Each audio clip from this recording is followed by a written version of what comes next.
Turi mu rugendo.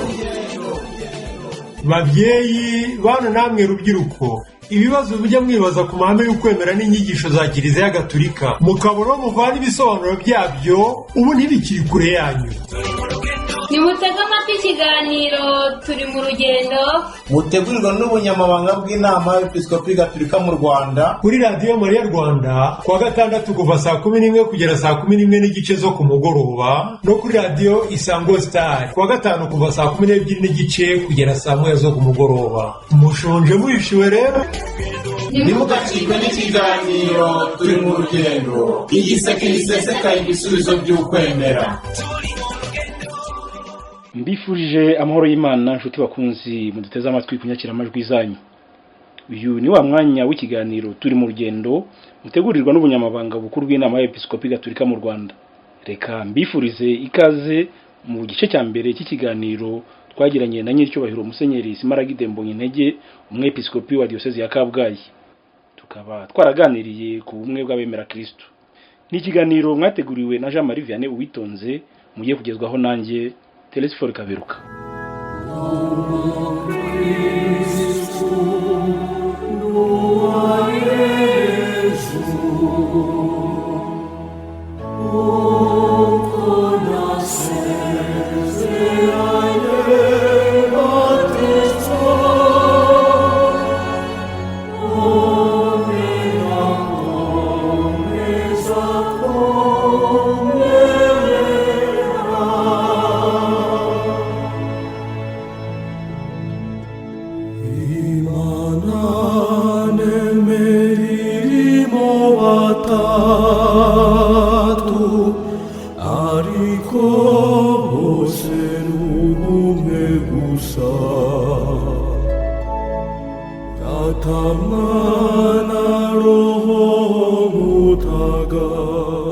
Inshuti bakunzi muduteze amatwi, dukunze kumva ngo icyumweru cyo gusabira ubumwe bw'Abemera Kristu. Abantu bamwe bakakijyamo batazi ibyo bagiyemo, hakaba ndetse n'abibaza impamvu yacyo.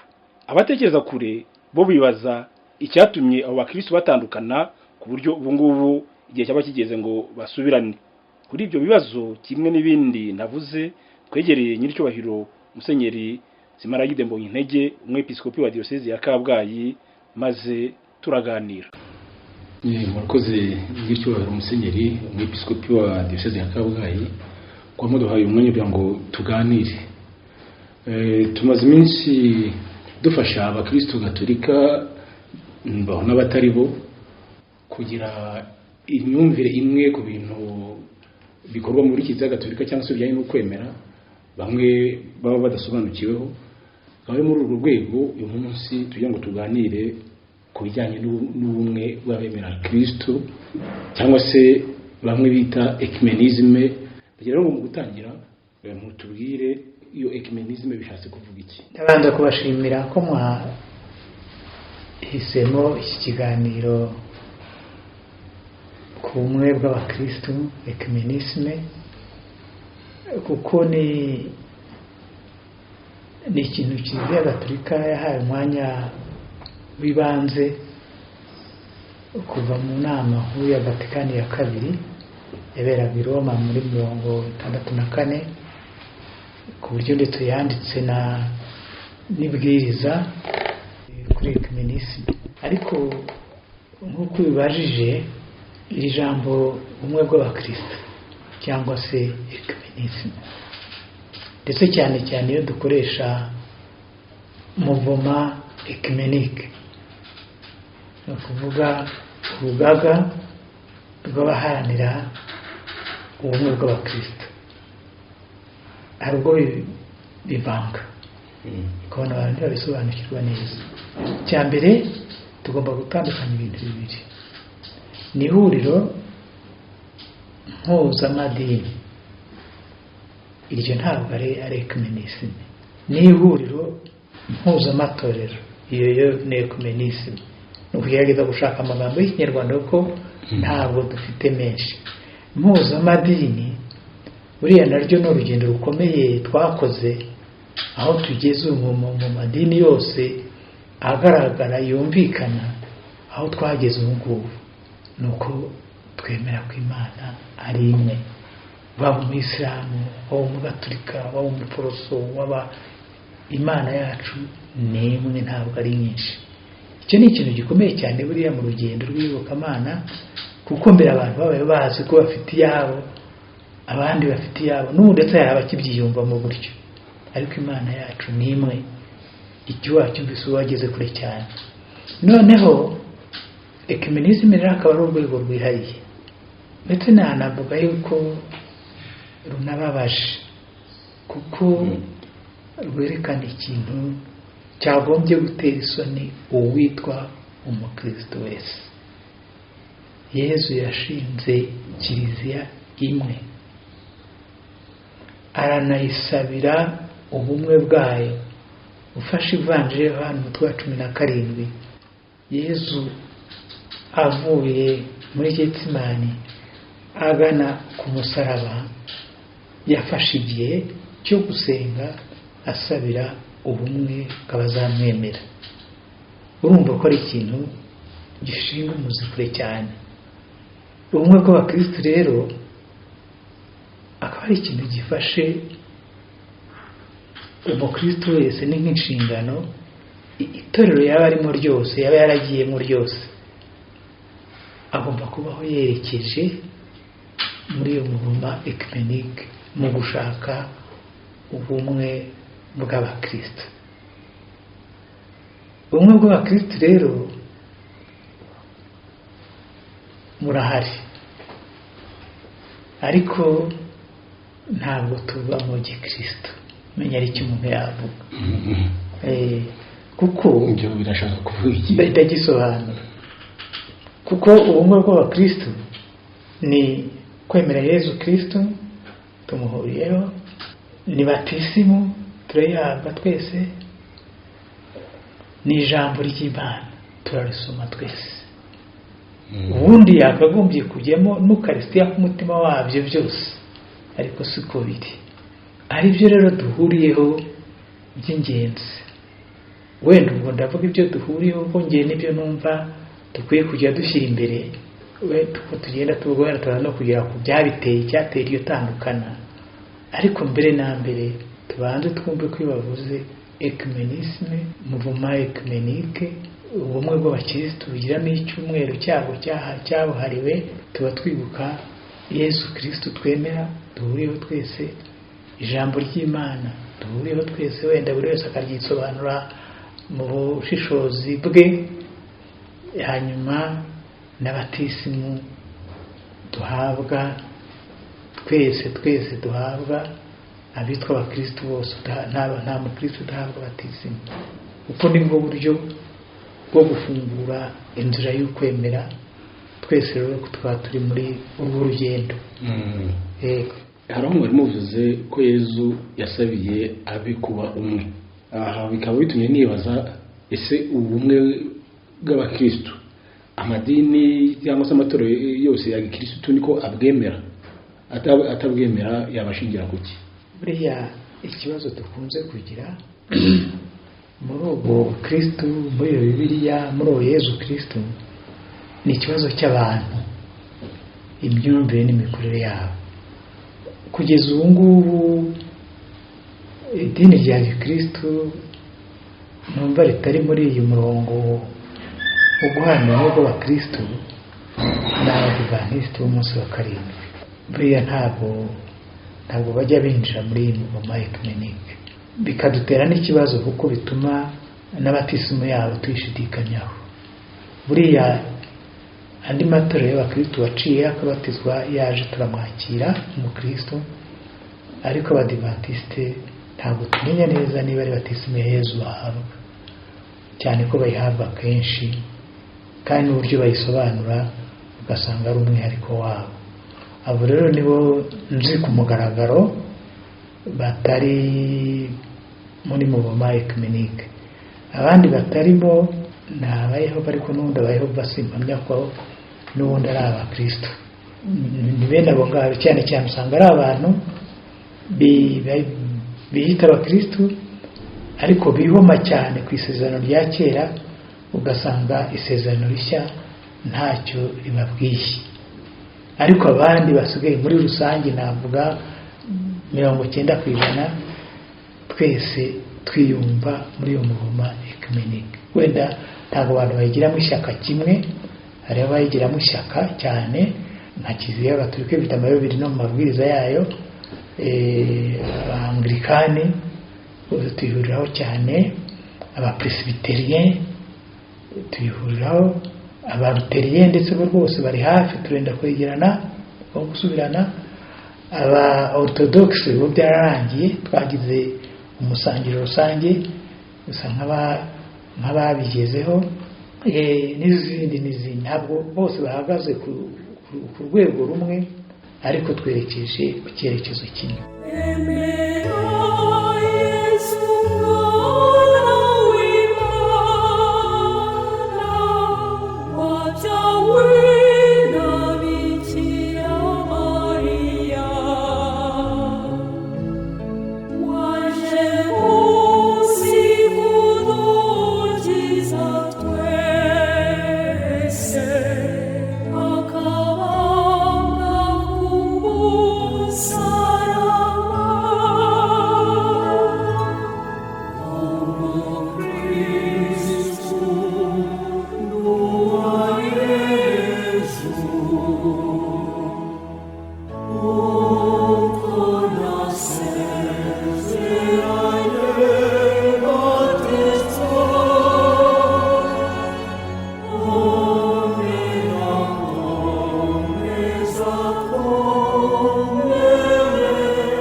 nko kuri batisimu hari amatorero amwe atanga batisimu abayavuyemo baza muri Kiliziya Gatolika ntibongerewe kubatizwa.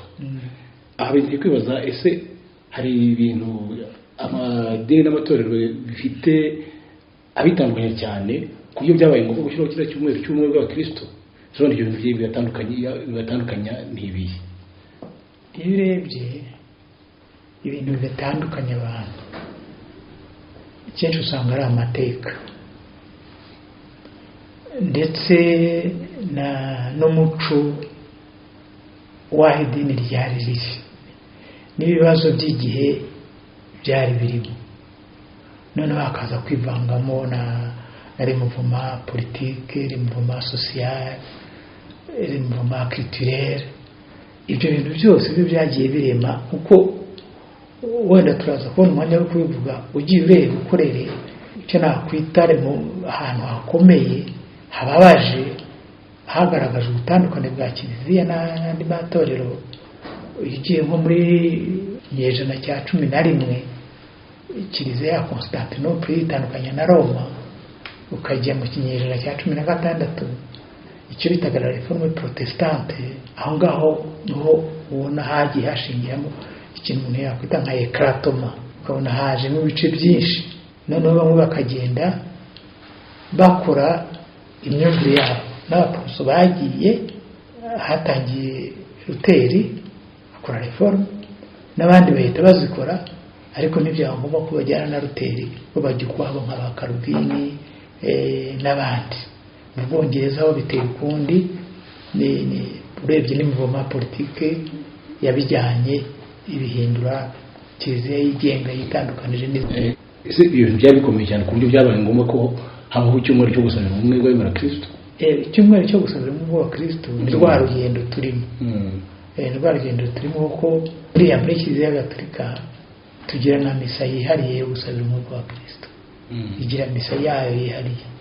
Icyumweru cy'ubumwe bw'Abakristu rero buriya setetona buriya cyanatangijwe cyane n'abapresbiterien bari bagikomeye. Kiliziya Gatolika yaje basanga ariko bifite mu nshingano zayo, ariko bahageze habaye ikintu cy'ubwisanzure nibwo bashyizeho icyo cyumweru, kuko inzira ya mbere y'ubumwe bw'Abakristu yatoranijwe ari ayo matorero yose ari Kiliziya Gatolika. Inzira ya mbere y'ibanze bavuze ni ugusenga n'isengesho, ryo bagize intangiriro. Niyo mpamvu iryo sengesho rimara icyumweru ribaho. Birababaje kuko iteka ntabwo turiha agaciro gakwiriye ariko ubundi ryagombye kujya rihabwa agaciro gakwiriye. kuri mpatiye kuri ako murangirijeho uti iryo sengesho ntihabwa agaciro gakwiriye. Ntekereza ko ashobora kuba hari abantu batasobanukirwa n'impamvu yaryo. Ese uretse kutagira ako gaciro gakwiriye cyangwa icyo cyumweru kutagira agaciro gakwiriye nicyo kibazo cyonyine icyo cyumweru gifite cyangwa hari n'ibindi? Icyo cyo kutagira agaciro ni bya bintu biterwa n'imyumvire n'imyemerere y'abayobozi b'amatorero atandukanye. Kuko niba umuyobozi w'itorero ritandukanye areba ubwinshi bw'amatorero akumva ntacyo bimutwaye ndetse akumva yarwana kuri ye akaburyo agenda yongera iyi n'itandatu twese dufite, usanga uhura n'andi matorero ahubwo kumupfobya aho kumuzamura. Iyo myumvire nayo irahari.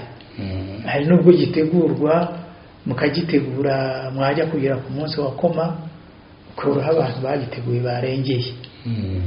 Hari naho kugira ngo abantu bajye kukigira murabona uko igihugu kingana akavuga ngo nzabanza nsaba uruhushya iwacu. Ibyo bintu ugasanga bidindiza cya cyumweru cy'ubumwe.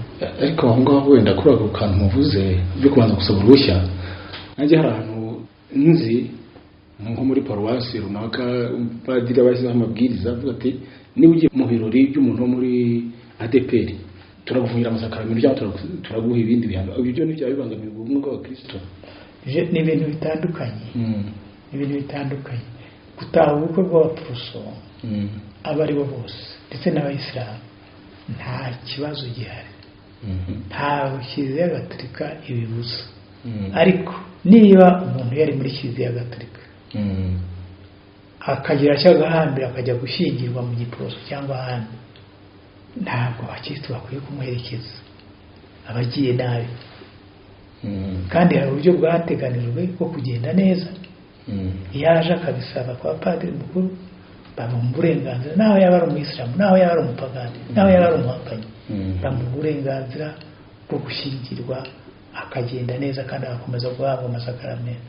Ariko urumva iyo umuntu agiye nk'umuhakanyi ukajya kumwiruka inyuma ukajya kumwerekeza, nkeka ko ari icyo ngicyo abapadiri benshi baba bavuga bakwiye kujya basobanura neza ko harwo gitera confusion. Naho undi gutaha ubukwe bwa mugenzi wawe w'inshuti yawe yaba umuporoso ntabwo rwose ari ibintu bibujijwe. Ariko niba ari ibintu birimo skandal birabujijwe. Hari aho bari mukomeje ku mateka yo gutandukana kw'Abemera Kristu, aho bari muvuze ba Ruteri, wenda mugiye kutubwira n'abandi ngo mutubwire kuri aya mateka niki cyatumye abakristo batandukana kugeza ubwo usanga hari amatorero amwe ndetse atavuga neza Kiliziya Gatolika. Reka nkubwire kandi guseka. Wakohereza igitandukanye umugabo n'umugore kuri iki gihe wamubwira ko ari iki? Aho navuga ko biterwa n'uko Imana yabaremye. Reka ntabwo yabaremeye kubana. Ntabwo yabaremeye gutandukana. Gutandukana ntabwo biva ku Mana, biva kuri bo.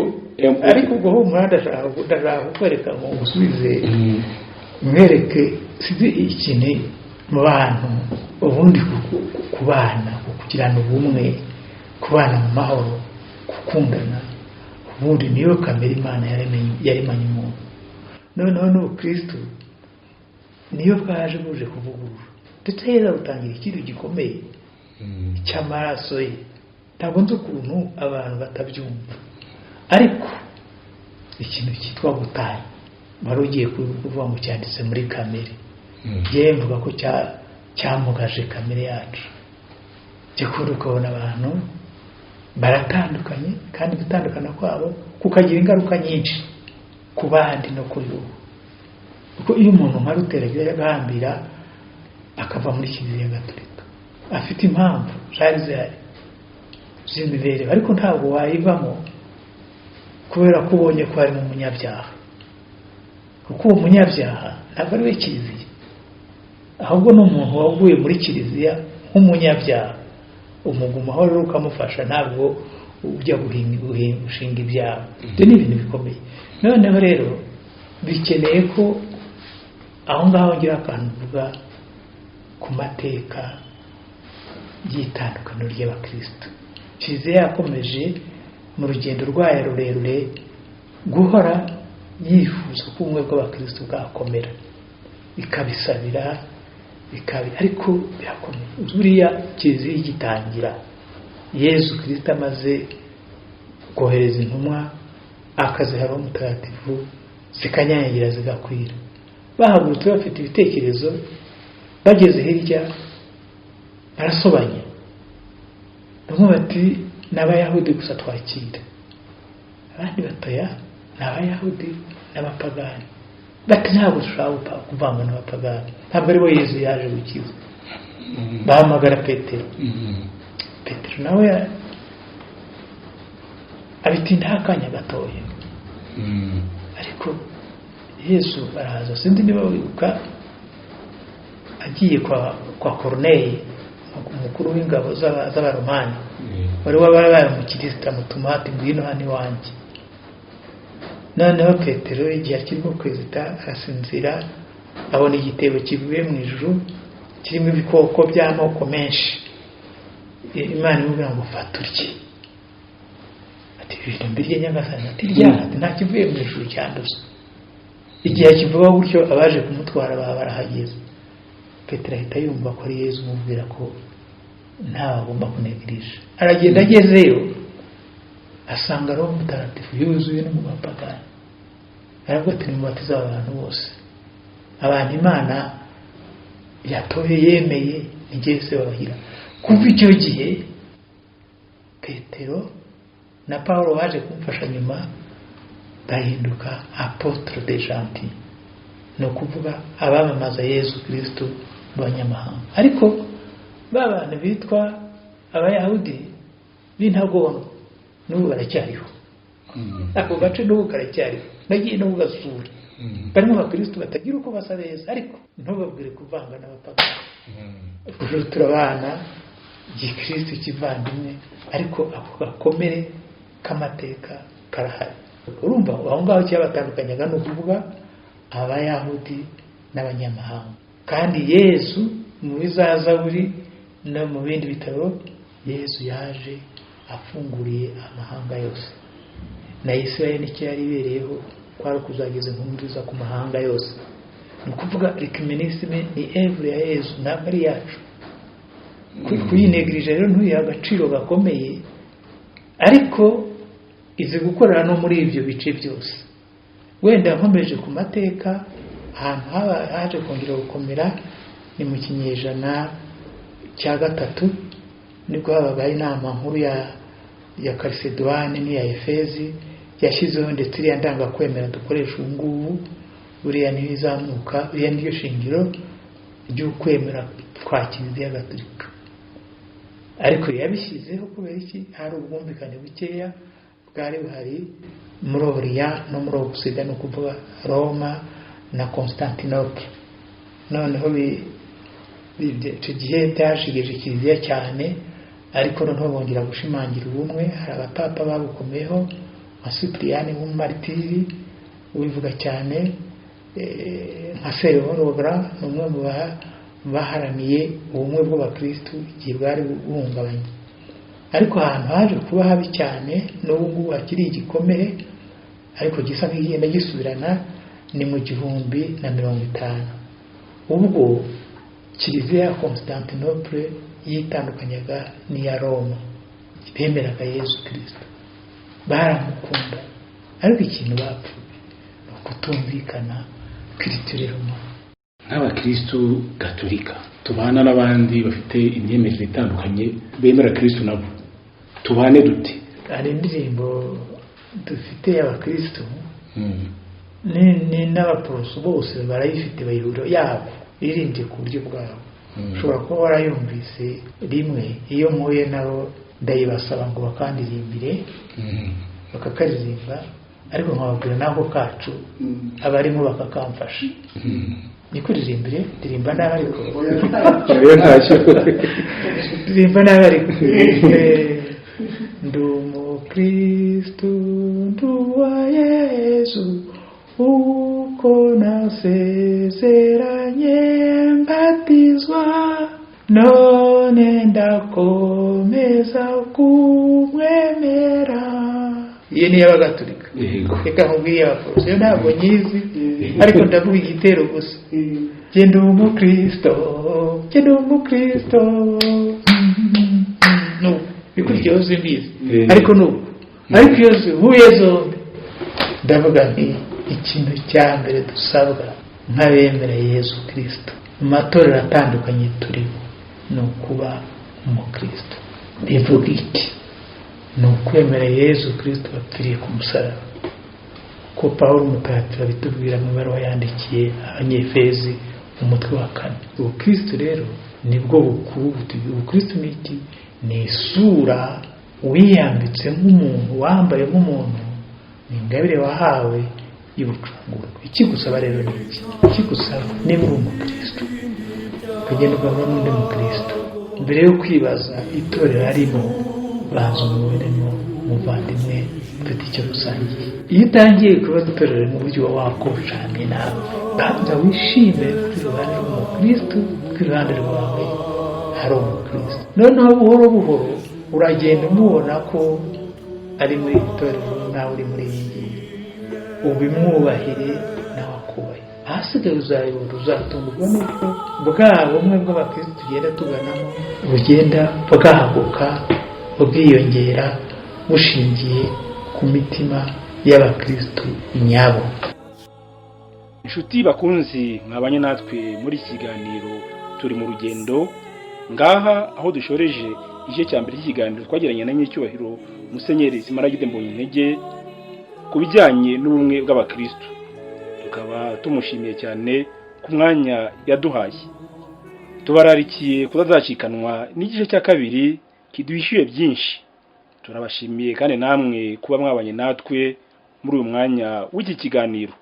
Washaka kutwungura igitekerezo cyangwa kugira icyo atubaza, yatwandikira kuri email infoeglisecatholiquerrwanda@gmail.com, Inama y'Episkopi Gatolika mu Rwanda, cyangwa se akohereza ubutumwa bugufi busanzwe cyangwa bwa WhatsApp kuri 07 84 92 20 55. Iki kiganiro mwagiteguriwe na Jean Marie Vianney Uwitonze, mukaba mugejejweho nanjye Teresphore Kaberuka. Mugire amahoro y'Imana. Ariko papa, kamara numva padiri avuga ngo natwe abana dufite uruhare muri Kiliziya, bishoboka bite? Bamuganira amafaranga tugira tukiri abana, ubwo byashoboka bite? ariko ubundi mwe wafite umugore aka kanya ribagiwe rero. Ndabona ibintu bincanga kabisa, ariko ubundi wabivamo nkigira kwimanara, ariko sinabwirwa n'iki niba ari byo mamagarira. nuko twahenguka mu Kiliziya tukaba turume tugatera gasigara n'ibibazo icyo bivuze kikanyura. Ariko si ubwo wanjye bite ko Bikira Mariya atari umugore nk'abandi ko subizaho ibibazo wibaza ku kwemera kwa Kiliziya Gatolika n'inyigisho zayo. misa, ukwigira umuntu kwa jambo, ubutatu butagatifu, indangakwemera, ijyanwa mu ijuru rya Bikira Mariya n'ibindi. byose bisubirizwa mu kiganiro turi mu rugendo, utegurwa n'Ubunyamabanga bw'Inama y'Episkopi Gatolika mu Rwanda, kikanyura kuri Radio Mariya Rwanda kuwa gatandatu kuva 11 kugera 11:30 zo ku mugoroba, no kuri Radio Isango Star kuwa gatanu kuva 12:30 kugera 1:00 zo ku mugoroba.